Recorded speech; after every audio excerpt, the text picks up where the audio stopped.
दीपम सचिव अरुणीश चावला से हमने बात की और उन्होंने कहा है कि इस साल पब्लिक सेक्टर एंटरप्राइज का डिविडेंड रिकॉर्ड ऊंचाई पर पहुंचा है।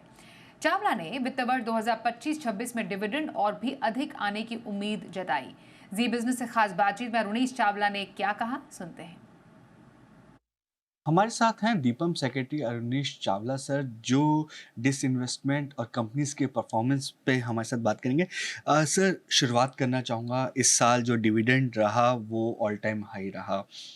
अब उम्मीद आपको 2025 से 26 का जो ईयर है उसमें कैसी लगती है? किस तरीके की परफॉर्मेंस जो है पब्लिक सेक्टर एंटरप्राइजेस की आप देख रहे हैं? बहुत बहुत शुक्रिया। जैसा कि आप जानते हैं, दीपम वित्त मंत्रालय का विभाग है जो इन्वेस्टमेंट और एसेट मैनेजमेंट पब्लिक स्टॉक्स की करता है। और आपने सही कहा कि जो गत वित्तीय वर्ष है, मार्च क्लोजिंग, उसमें पब्लिक एंटरप्राइजेज ने रिकॉर्ड डिविडेंड दिया, सरकार को भी दिया, और उससे अधिक महत्वपूर्ण है कि जो माइनॉरिटी स्टेक होल्डर्स हैं, साधारण निवेशक हैं, उनको दिया। वर्तमान वित्तीय वर्ष में हमने MOU की परिकल्पना, MOU का फ्रेमवर्क तैयार कर लिया है। और अभी जैसे ही कॉरपोरेट रिजल्ट्स आएंगे, जैसा कि आप जानते हैं मई तक कॉरपोरेट रिजल्ट्स फाइनलाइज होते हैं, और उसके साथ ही हम हर पब्लिक एंटरप्राइजेस का MOU फ्रेमवर्क के तहत उनके साथ मंत्रणा करेंगे। और जो सरकार की नीति है, जो आदरणीय प्रधानमंत्री जी का और वित्त मंत्री महोदया का जो विजन, जो परिकल्पना है, उसे हम चरितार्थ करेंगे।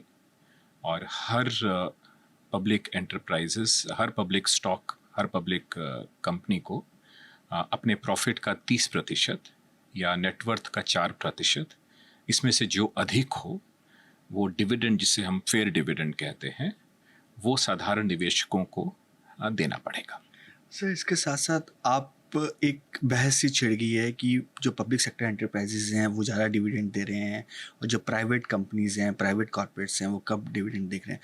तो क्या सर आप इसमें कोई पॉलिसी फ्रेमवर्क पे भी विचार कर रहे हैं सेबी के साथ, जिसमें ये हो कि जिस तरीके से PSCs के अंदर आपने बताया 30% और 4% नेटवर्थ, उसी तरीके का कुछ फ्रेमवर्क ओवरऑल मार्केट के लिए भी हो, जिससे रिटेल निवेशकों को एक कंफर्म डिविडेंड पॉलिसी रहे? हम कोई जोर ज़बरदस्ती नहीं करेंगे, ना ही कर रहे हैं, ना ही कोई इस तरह की रेगुलेशन लाने की बात है। मैं स्पष्ट करना चाहूँगा, ये एक मॉरल सुएशन है, एक नज है।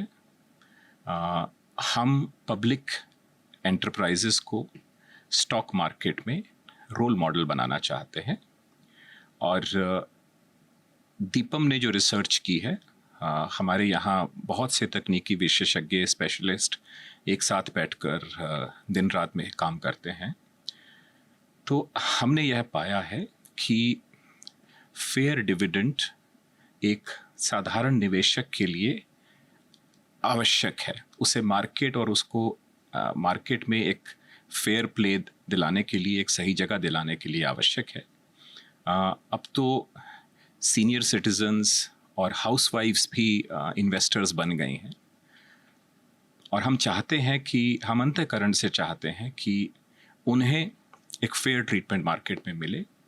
और इसी के तहत यह नीति बनाई गई है कि कैपिटल इन्वेस्टमेंट और फेयर डिविडेंड, इन दोनों को बैलेंस करते हुए पब्लिक एंटरप्राइजेज इतना 30% अपने प्रॉफिट का अवश्य डिविडेंड के रूप में छोटे निवेशकों के साथ शेयर करें, उसका हिस्सा बांटें।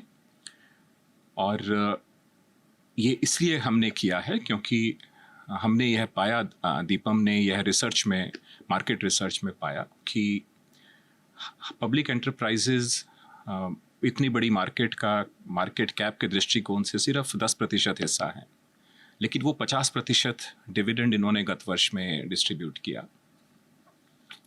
और उसकी तुलना में जो प्राइवेट कॉरपोरेशंस हैं निफ्टी 50 की, हमने यह पाया कि पब्लिक एंटरप्राइजेज, अगर मैं तकनीकी भाषा का थोड़ा प्रयोग करूं, तो निफ्टी 50 को डिविडेंड्स के मायने में, के मापदंड में फर्स्ट और सेकंड ऑर्डर स्टोकैस्टिकली डोमिनेट करते हैं। साधारण भाषा में इसका अर्थ है कि वो औसतन फेयर डिविडेंड देने में बेहतर हैं और उसकी वेरिएबिलिटी भी कम है, मतलब वो ज़्यादा कंसिस्टेंट है। तो यह सिर्फ एक सुझाव है हमारा। पब्लिक एंटरप्राइजेस के लिए तो हमारी नीति है, लेकिन प्राइवेट कॉरपोरेशंस के लिए हमारा सुझाव है कि वे भी पब्लिक एंटरप्राइजेस की तरह अगर फेयर डिविडेंड दें तो हम अपनी स्टॉक मार्केट्स को, अपने कैपिटल मार्केट्स को एक छोटे निवेशक के लिए एक बेहतर जगह बना सकेंगे। सर, ये एक तरफ तो बात हुई इन्वेस्टमेंट की। सर, अब विनिवेश पे बात कर लेते हैं। सर, आईडीबीआई एक बड़ा जो हम सुन रहे थे कि काफ़ी एग्रेसिव और लास्ट स्टेज पे है। सर, यदि आप उसका स्टेटस बता पाएँ कि कब तक हम उम्मीद कर सकते हैं आईडीबीआई का डिसइन्वेस्टमेंट, किस तरह फाइनेंशियल बिड्स कब आप इनवाइट करेंगे? देखिए, मार्केट सेंसिटिव डिटेल्स मेरे लिए देना उचित नहीं होगा, लेकिन मैं इतना आश्वासन दिला सकता हूँ कि सरकार का जो निर्णय था आईडीबीआई की स्ट्रेटेजिक डिसइन्वेस्टमेंट का, जिसमें सरकार और एलआईसी दोनों शामिल हैं, हम उस पर कायम हैं और उस पर दिन रात मेहनत कर रहे हैं और उस पर हम आगे बढ़ रहे हैं। सही समय पर सही उचित जानकारी आपको दी जाएगी। सर, कुछ टाइमलाइन आपने सेट किया है कि H1 में या H2 के अंदर तक आईडीबीआई का डिसइन्वेस्टमेंट हो जाएगा?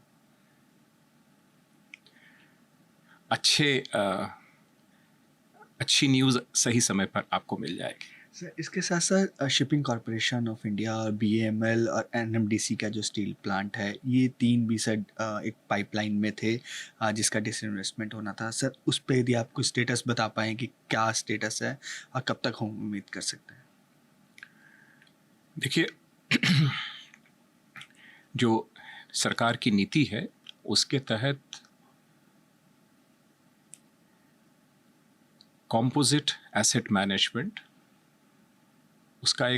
उसके 4 पहलू हैं। उसमें corporate performance, fair dividend, capital investment और कैलिब्रेटेड डिसइन्वेस्टमेंट, ये चारों उसका हिस्सा है। कुछ सेक्टर्स ऐसे स्ट्रेटेजिक हैं जिसमें पब्लिक सेक्टर का होना आवश्यक है, लेकिन इसका ये अर्थ नहीं है कि प्राइवेट सेक्टर वहाँ भाग नहीं ले सकता। कुछ सेक्टर ऐसे हैं जहाँ पे प्राइवेट सेक्टर को अधिक बढ़ावा देने की आवश्यकता है, अधिक मौका देने की आवश्यकता है। उन सेक्टर्स में हम क्लोजर और स्ट्रेटेजिक सेल, इन दोनों को एक साथ लेकर चलते हैं, क्योंकि दोनों से बेटर प्राइवेट पार्टिसिपेशन होती है। तो हमें इस कॉम्पोजिट स्ट्रैटेजी को एक साथ देखना चाहिए और ये दोनों काम जो हैं वो निरंतर तरीके से आगे चल रहे हैं और सही समय पर सही डील्स मैच्योर होंगी। सर, इसके साथ साथ ये भी एक बात आती है कि म्यूचुअल फंड जो हैं वो पीएससीज कंपनीज़ को अपने फंड में कम इंक्लूड करते हैं, लेकिन उनकी तरफ से कहना होता है कि फ्री फ्लोट कंपनीज़ में कम है। और सर, कई कंपनीज़ में सरकार की हिस्सेदारी तकरीबन 75% से ऊपर है और सेबी के रूल्स के हिसाब से भी आपको डाइल्यूट करनी है। तो कौन से ऐसे सेक्टर्स इस साल आप देख रहे हैं जहां पे आप 75 से नीचे ले आएंगे? यदि आप यदि स्पेसिफिक कंपनीज ना बताएं, सेक्टर यदि आप बताएं कि ये एक फोकस एरिया हो सकता है। देखिए, जागो ग्राहक एक अभियान था, हमारा अभियान है जागो निवेशक। हम उसके तहत एक साधारण नागरिक को, एक छोटे निवेशक को जागरूक करते हैं और हम mutual funds, insurance managers, pension managers, सभी से हम अपील करते हैं कि पब्लिक सेक्टर स्टॉक्स को हमेशा अपने पोर्टफोलियो में रखें। मार्केट सिर्फ ट्रेडिंग के लिए नहीं है, मार्केट स्मॉल इन्वेस्टर्स के लिए एक long term position, investment position लेने के लिए एक अच्छी जगह है। और अगर हमारी पॉलिसी फेयर डिविडेंड्स की जिस पर हम कायम हैं, तो अगर पब्लिक सेक्टर स्टॉक्स को निवेशक और उनके मैनेजर्स अपने पोर्टफोलियो में रखेंगे तो उससे उन्हें बहुत फ़ायदा होगा। उन्हें निरंतर फेयर डिविडेंड्स मिलते रहेंगे। निवेशक चाहें तो उसे सेकेंडरी इनकम की तरह इस्तेमाल कर सकते हैं। वो अगर चाहें उसे अपने ग्रोथ पोर्टफोलियो में डाल के रखें तो उससे निरंतर उन्हें एक सस्टेन्ड ग्रोथ प्राप्त होगी। मार्केट में अगर वोलेटिलिटी भी हो, प्राइसेस ऊपर नीचे भी जाएंगी, फेयर डिविडेंड से पब्लिक एंटरप्राइजेस और दीपम कभी पीछे नहीं हटेगा।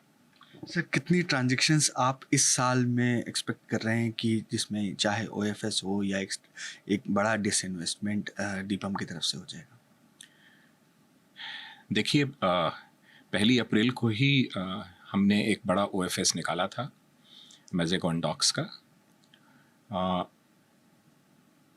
हम मार्केट कंडीशंस के हिसाब से और दीपम रिसर्च के माध्यम से हम तय करते हैं कि कौन सा स्टॉक किस समय और कब और किस स्ट्रैटेजी या किस मार्केट माध्यम से उपलब्ध कराया जाए। मैं निवेशकों को और फंड मैनेजर्स को इतना आश्वासन देना चाहूँगा कि जैसे हमने 1 अप्रैल या फर्स्ट वीक अप्रैल में ओएफएस किया है, ऐसे हम समय समय पे समय अनुसार डिफरेंट स्टॉक्स को लेकर मार्केट में आएंगे और आप सजग रहें। उसकी जानकारी आपको मिलती रहेगी और उस मौके को अपने हाथ से नहीं जाने दें। सर, एलआईसी एक बड़ा इशू है कि एलआईसी में भी डाइवेस्ट करना है आपको स्टेक। क्या हम उम्मीद कर सकते हैं कि इस फाइनेंशियल ईयर में एलआईसी में एक बड़ा ओएफएस हम देखेंगे? कदम कदम बढ़ाया जा, यही नेताजी का नारा था और हमारी भी यही स्ट्रैटेजी है। हम मार्केट में कदम कदम बढ़ते जाएंगे और इस काम में कोई फ्लैम्बॉयंस या विंडफॉल नहीं होता है, लेकिन एक निरंतर तरीके से हम पब्लिक स्टॉक्स को उपलब्ध कराते रहेंगे और सभी छोटे निवेशकों को उसमें भागीदार होने का मौका मिलेगा। सर, आईटीसी के अंदर सरकार का निवेश है सर। अब डीमर्जर हो गया, अब होटल बिजनेस और सिगरेट बिजनेस अलग हो गया, तो क्या कंपनी दीपम जो है या सरकार जो है वो दोनों में अपनी हिस्सेदारी रखेगी या उनका कोई प्लान है डाइवेस्ट करने का कि सिगरेट बिजनेस में ना जाएं, सिर्फ होटल बिजनेस में? देखिए, हमारी जहां माइनॉरिटी स्टेक्स हैं वहां पर हम निर्णय प्राइस और डिविडेंड के आपसी बैलेंस को देख कर लेते हैं और ये कोई कास्ट इन स्टोन नहीं है। यह निर्णय मार्केट कंडीशन और स्ट्रैटेजी के हिसाब से इवॉल्व करता है। Sir, last question to you sir, नई लिस्टिंग हम कितनी देखेंगे? क्योंकि हमने पिछले कुछ सालों में देखा लगातार नई companies, public sector enterprises list हो रही हैं, तो इस साल क्या फोकस एरिया रहेगा? कितनी लिस्टिंग हम उम्मीद कर सकते हैं? इस पर विचार चल रहा है और मार्केट कंडीशन स्टेबलाइज करेंगी तो आपको उसकी जानकारी मिलेगी। Thanks for joining Zee business sir. Thanks for giving time.